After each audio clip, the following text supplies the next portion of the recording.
In this culture, they taught you, if you have to eat your food, first you bow down to it. You are not saying thank you to any god. Okay, please don't do this. If at all, if you want to thank somebody, thank that poor farmer who doesn't eat what he grows and gives it to you. We are not thanking any gods, we are not looking up and saying thanks for the daily bread, whatever. We are just bowing down to the food because we know how you treat the food, accordingly it behaves within you. Today there is enormous amount of study which shows, for example, water. This water has enormous memory. If I just as much as look at it in a certain way, its molecular composition changes, not the chemical composition, but the molecular composition changes and it behaves differently. Lot of experimentation has happened about this, and today they've come up with something called imploding water, where some of you might have experienced this. Suppose you went to a waterfall and the water that is falling with great force, if you touch the water, it feels silky. Have you ever noticed this? Yes? If it goes down 2 miles and then touch it, it won't feel like that. Only there it feels silky because the water is imploding into itself. Now they've created imploding machines, you can implode the water and you feed this water to your plants. With 10% of irrigation, you can get the same results simply because the water is imploded. These imploding machines which were made in UK, we are kind of getting them for the local farmers so that the water is imploded. With minimal water, you can grow the same crops because just changing the molecular composition changes so much. We have always known this.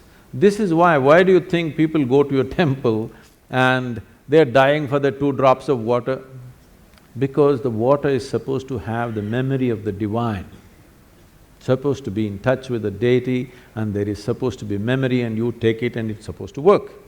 If this whole science is managed properly, but today we don't know how it is in most of the places, but the possibility of changing how the water behaves within you just by treating it differently. Before drinking, just bow down to the water, don't see it as a commodity, it's not a commodity.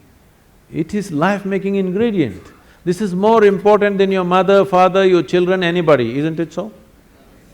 What is in this vessel right now?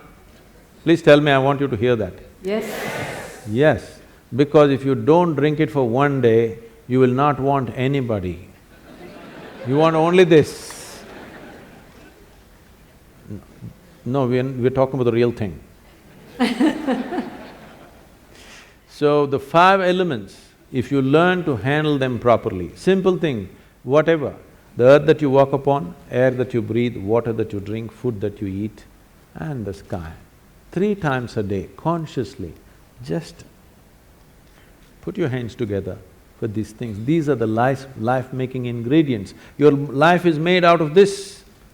Just approach it differently. You will see your health situation, your sense of well-being, your stability, everything will be greatly enhanced. If you want to do proper practice of Bhuta Shuddhi, please come, we have elaborate systems of Bhuta Shuddhi. Probably nowhere else in the world right now, these kind of systems are offered, but they will need a certain amount of preparation and absolute dedication to pursue them.